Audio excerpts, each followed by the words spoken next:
إذا ما قالني ربي أما استحييت تعصيني. الحمد لله الذي توحد بالملك والملكوت وتفرد بالعظمة والجبروت، لا يحول ولا يزول ولا يغيب ولا يفوت. هو الله الذي لا إله إلا هو الحي القيوم، لا يتغير ولا يموت، يسأله من في السماء والأرض، كل يوم هو في شأن. نحمده تعالى ولا نعبد إلا إياه، ونشكره عز وجل ولا نستعين بأحد سواه، ونشهد أن لا إله إلا الله ولا رب غيره، ونشهد أن محمدًا عبده ورسوله صلوات ربي وسلامه عليه. أما بعد، أمة الإسلام، أيها المسلمون, brothers and sisters in Islam, the nation of Muhammad sallallahu alayhi wasallam. Do you know the greatest calamity? Do you know what made the Muslims very sad and shed tears? Do you know what we can never forget? Respected people, the greatest thing we lost, wallahi, the greatest thing we lost, the biggest calamity to strike man was the death of the Prophet Muhammad sallallahu alayhi wasallam. The death of the Messenger of God sallallahu alayhi wasallam was a great blow for us Muslims. The greatest man we ever loved, more than our family, fathers, and the entire world, including ourselves, is Muhammad sallallahu alayhi wasallam, is Rasulullah sallallahu alayhi wasallam. You see, respected people, some people, when they die or pass away, they become forgotten because they left no traces of good behind them. Others, when they die, nobody misses them because of their evil, because of their conduct, of their evil conduct. And others, when they pass away, people cry and miss them dearly. But when the Messenger of God, Rasulullah sallallahu alayhi wasallam, when he passed away, all of his companions cried. They all cried. Even today we cry. Wallahi, when we remember the death of Muhammad sallallahu alayhi wasallam, we shed tears. We cry. Muhammad sallallahu alayhi wasallam, the best of people that came to bring people out of darkness into light. When he left us, when he went back to Allah, we became very sad. Yes, the companions were very, very sad. Tell me, who wasn't sad when Muhammad sallallahu alayhi wasallam passed away? Those that dearly loved him were very sad. And I bet you too. You love Rasulullah, and we're going to talk about Rasulullah's death.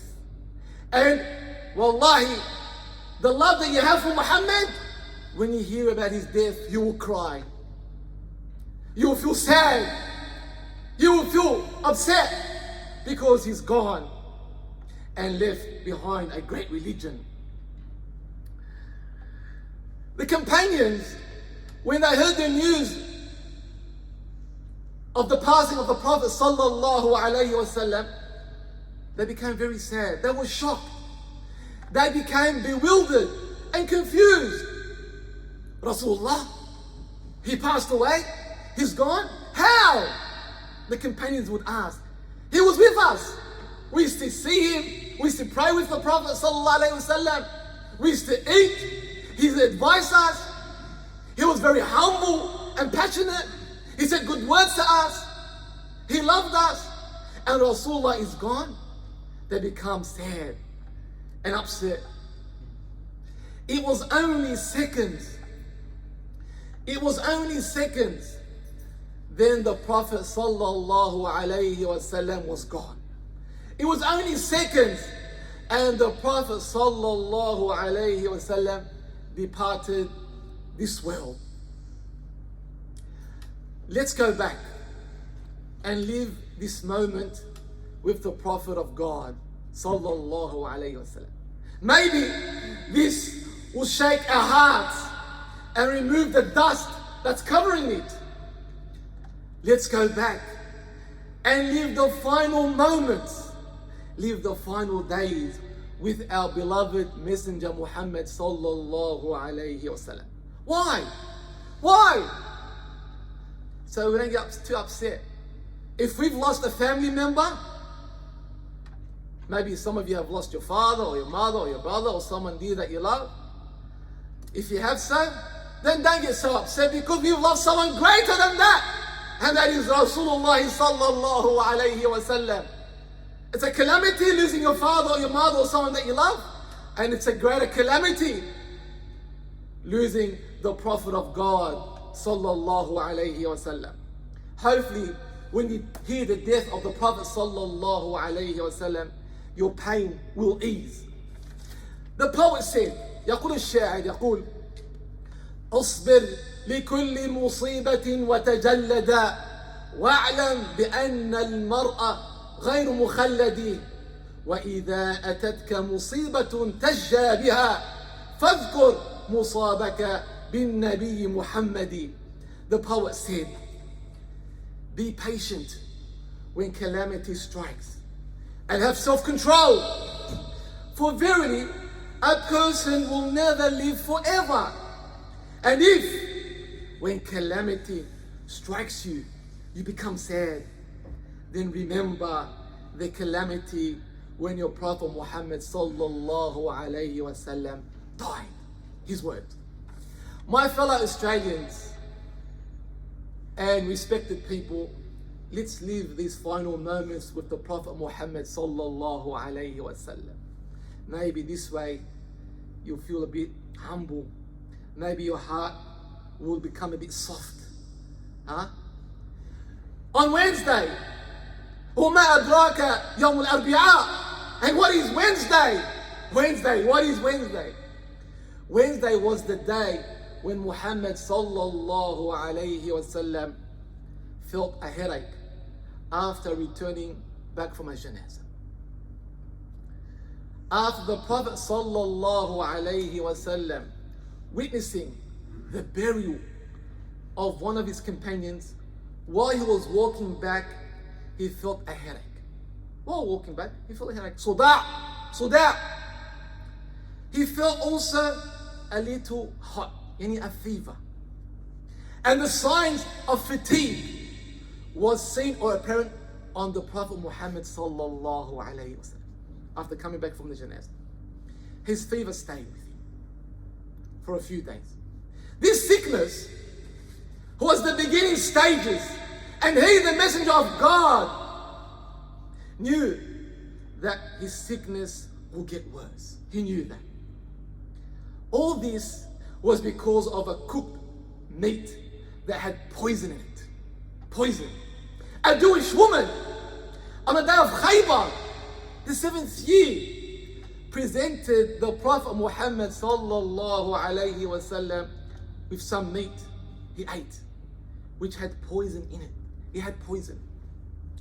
The Prophet sallallahu alayhi wasallam said, just before dying, I can still feel the taste of that food relapsing. He can feel the taste of that food, the poison, coming back every year. For 3 years, the Prophet would feel its taste, the poison, the taste of that food. In another narration, the Prophet Muhammad sallallahu alayhi wasallam said, ما أزال أجد ألم الطعام الذي أكلت بخيبر.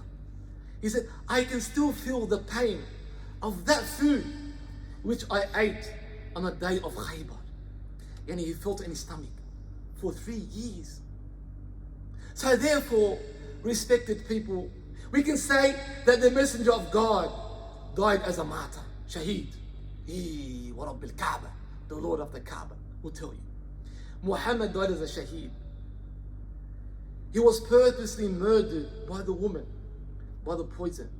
He died as a messenger of God, and he died as a martyr because of Islam, because of the message that he was given.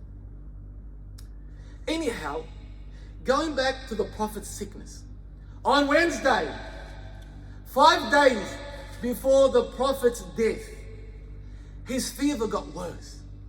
His fever got worse, and his pains got worse, to the extent that the Prophet sallallahu alayhi wasallam would faint. Ughmi alayh, would faint, then wake up. Faint and then wake up.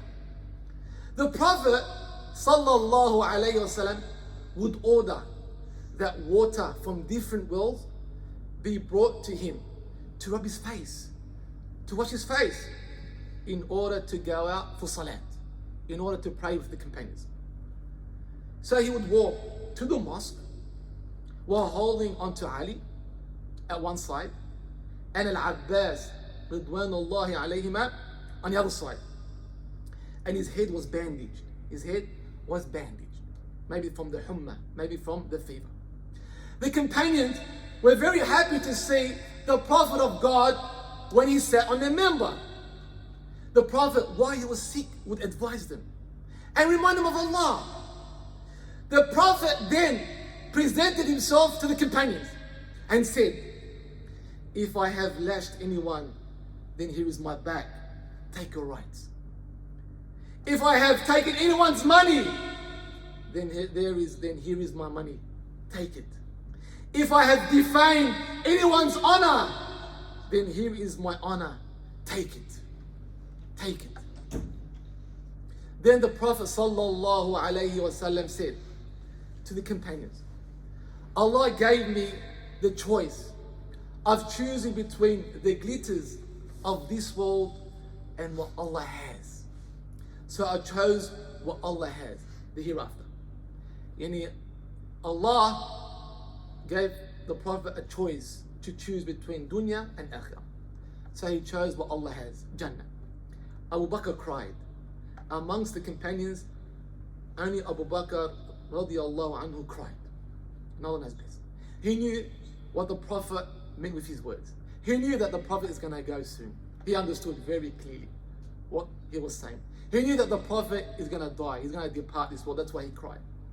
The next day, Thursday, the Prophet's sickness became worse, and the fever spread throughout his whole body. He felt hot from head to toe. Hot. Hot. Then Maghrib time came and he led the prayers, reading Wal Mursalat Urfa. Then at the time of Isha, he couldn't leave his house for the mosque. He couldn't leave. He became very ill. He would say, Asalla an-nas? Asalla an-nas? Have the people prayed? They said, no, a messenger of God. They are waiting.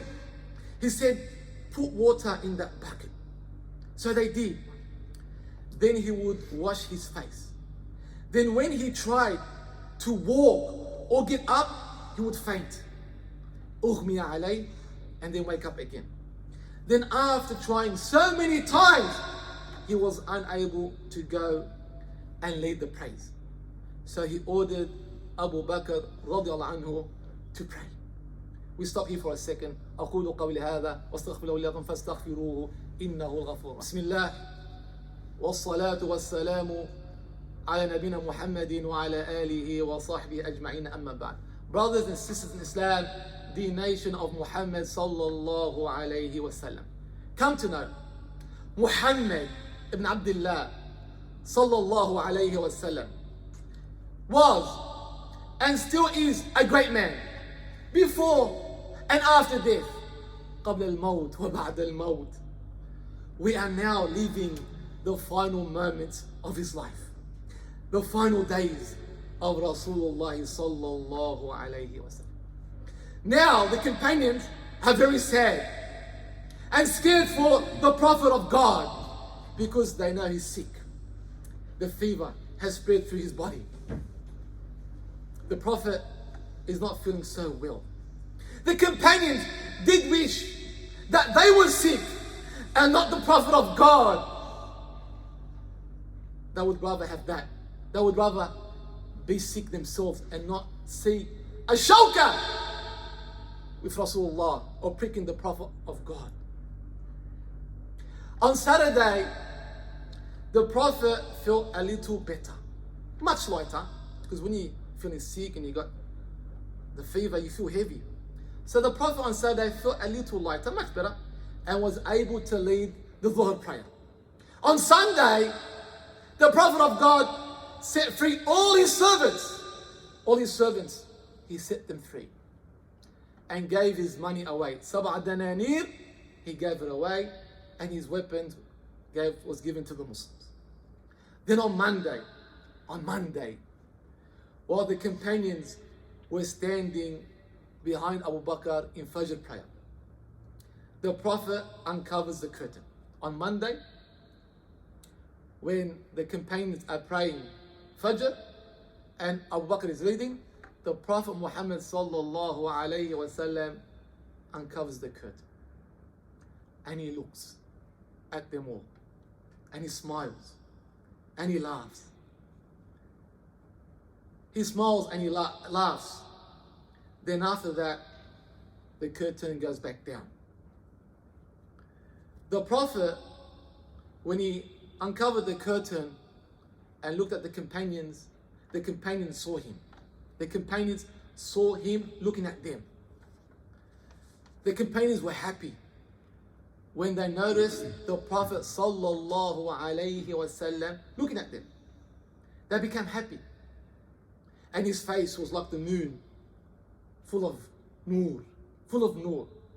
So they became happy. And they didn't know what to do. So the Prophet ﷺ signals with his hand, meaning stay in your position. Stay in your position. Then the Prophet of God lowered the curtain and went inside his room.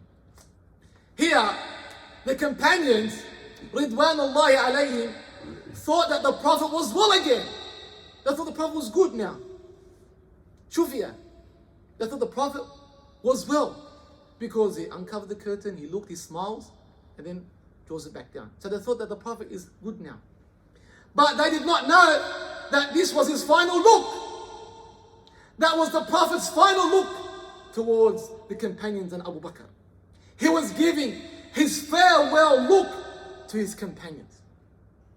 After that, he did not see them, nor did they see him. After that. At the time of Duha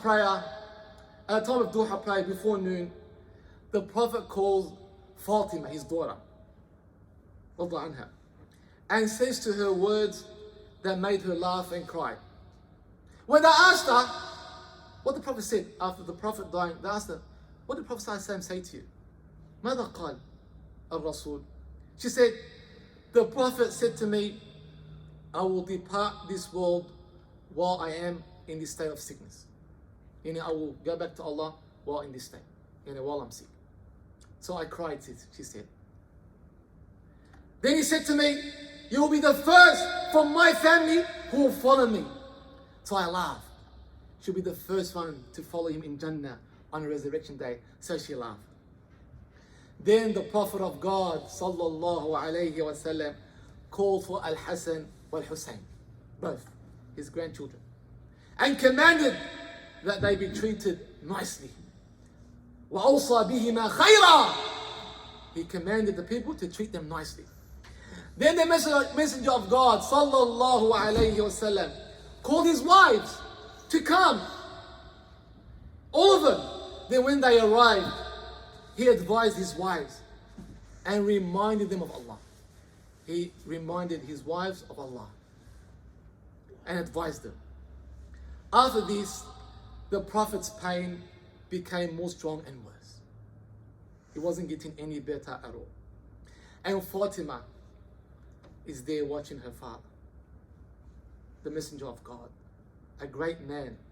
She sees the pain. She sees the anguish he is going through.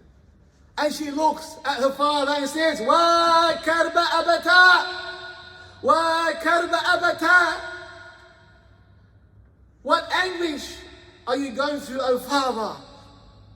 What anguish are you going through, O father? She's a woman. It's a bit hard for a woman sometimes to control herself. She feels sad. She feels stressed to see her father go through all this pain. What anguish are you going through, O father? The Prophet sallallahu alayhi wasallam says, لا كرب على أبيك بعد اليوم. There is no anguish on your father after this day. There is no anguish on your father after this day. This day, yes, there is anguish, but when I go back to Allah, there is no more anguish. While the Prophet of God sallallahu alayhi wasallam was facing the agonies of death, he said, As-salah, as-salah, wa ma malakat aymanukum. The Prophet said, the prayer, and what your right hand possesses. He's reminding of the prayer. He's reminding you and I about the prayer. And don't leave it. And this is what the Prophet was going through, much pain. He said, the prayer, as-salat, as-salat. Don't leave the prayers. Don't leave the prayers. At this point, Aisha, his wife, radhiyallahu anha, leans the Prophet towards her chest. She leans him towards her chest. Then her brother, Abdul Rahman, enters the room. And in his hand is a miswak. A miswak. The Prophet looks, and Aisha says, do you want it? The Prophet used to love using the miswak all the time throughout his life. She says to the Prophet, do you want it? The Prophet nods yes. She takes it, the miswak, and says, I'll make it soft for you. The Prophet nods yes. She makes it soft with the saliva and then gives it to the Prophet Muhammad sallallahu alayhi wasallam. Then he cleans his teeth with the miswak. Now, the Prophet's situation is very, very bad. The Prophet now is facing death. He asked the question, why such pain? Why did you go through this? I won't answer it this week.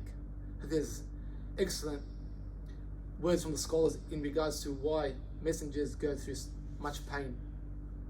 And even the righteous men and women that really fear Allah, that face lots of trials. I'll tell you the answer sometimes, inshallah, next week. The Prophet now is facing death. It's time to go. It's time to farewell everyone.